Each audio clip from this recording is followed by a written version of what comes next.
అది మామ ఆ బాల్ వేసే గేమ్ ఉంది కదా, అందులో ఒకరిని నిఖిల్ ఖాన్ ఓడిపోయినందు ద్వారా ఒకరిని డ్రాప్ అవ్వమని బిగ్ బాస్ చెప్తాడు. అక్కడ యష్మి ఏంటి చూసారా మీరు, అసలు ఎలా మాట్లాడుతుంది.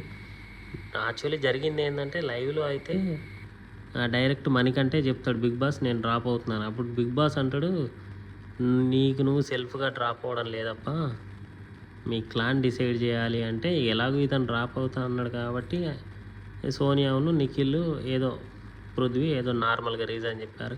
కానీ యష్మి మట్టుకు అయితే అసలు ఇతను ఆడటం లేదు, ఏదో ఫ్రీగా తీసుకొచ్చారన్నట్టు చేస్తాను బిగ్ బాస్లోకి మణికంఠని. ఒక మాదిరిగా చెప్పాలంటే యష్మి ఈరోజు ఆడలేదు. ఒక టాస్క్ 2 టాస్కులు జరిగాయి. 2 టాస్కుల్లో ఒక టాస్క్లో మణికంఠ ఉన్నాడు, 100% ఇచ్చా. లాస్ట్లో యష్మియే చక్కగా ఆడలేదు, బాల్ని తీసుకుపోలేకపోయింది సరిగ్గా. ఏంటి ఇలా మాట్లాడుతుంది అమ్మాయి.